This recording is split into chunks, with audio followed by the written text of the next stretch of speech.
When a man gazes across the landscape, he sees many options. This is because he has never truly seen.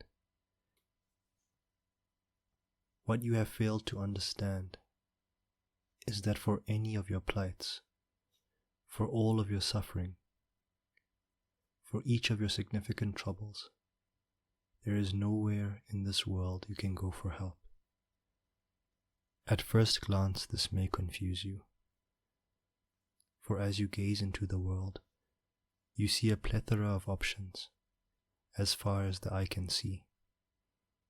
In the same way that a man who is lost at sea, dying of thirst, sees water far into the horizon, but if he drinks the salt water, he dies. Every human being is thirsty, lost in an asphalt sea, surrounded by salt water. Options appear plenty, but in truth he has none. Imagine that a man is filled with anxiety. The anxiety torments him day and night. Here we have a man who suffers from a problem, and he seeks a solution to his problem. Simple enough, is it not? Very well. He sets out into the sea in hopes of quenching his thirst. He goes to see a psychotherapist who talks to him about his childhood and gives him techniques to look at the bright side. In various psychotherapeutic techniques, from modeling to tolerating uncertainty, to self-talk, to cognitive restructuring, he tries this in earnest. Years go by. He has gotten better at the technique, but he remains stricken by the anxiety. His situation has not changed. He goes to a priest who tells him to pray to God, for God will cure his ills. He does this in earnest, frequenting the church or the temple, making a nightly prayer routine without missing a single night. Years go by, but he remains stricken by the anxiety. His situation has not changed. He goes to various others. One tells him to practice positive thinking. Another tells him to start a gratitude journal. Another tells him to practice meditation. Another tells him to practice mindfulness. Another tells him to count his blessings. Another tells him this too shall pass. Another gives him medication.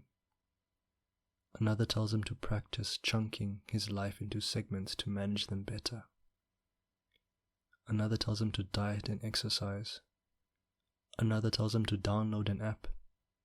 And on and on and on and on and on.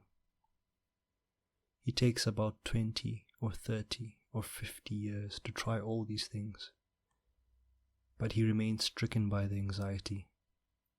Despite his Herculean efforts, despite years of earnest practice, his situation has not changed. Even as he was failing at every turn, somewhere within him was the hope. Somewhere within him was the tantalizing possibility that a different therapist, priest, monk, or coach would have the cure to his ills. In the same way that a man lost at sea may think that a different segment of the ocean may have water that is free of salt. This is exceedingly rare, frankly non-existent, for any man to arrive at this hard-line truth in his lifetime.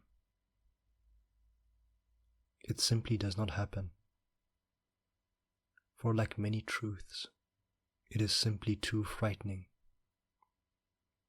If one needs to learn how to hammer a nail, turn a screw, switch on a computer, fix a leak, or install a light bulb, the world has a solution to these things. The options are many. If one seeks anything that is significant, life transforming, From becoming world class to curing anxiety, achieving freedom, or understanding the mind, the world has zero offerings. The problem with time is that it never returns. No matter how earnest one's desire to solve his problem, no matter how much he practices, no matter how diligent is his adherence to the prescriptions that are given to him, the decades that he has lost will never be returned to him. And it is this more than anything that is the world's greatest assault upon the human. Understand this. You have only one shot at this lifetime. The paths that you pursue in this of a cure, the paths that you take in search of an arrival had better work. For if they do not, all you may be offered is an empty apology, and in almost all cases, not even that. And though you may work to make up the money, you will never in all your life be able to make up the years. Society and the world does not offer what a man truly longs for. For the thing that mankind spends his entire life genuinely thirsting for is beyond the purview, beyond the pay grade, beyond the bandwidth, beyond the scope, beyond the understanding of society and the world.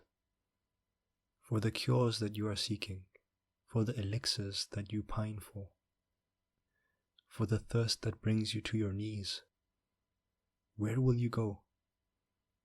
And if you reach the end of your life without having arrived at them, of what use was this life?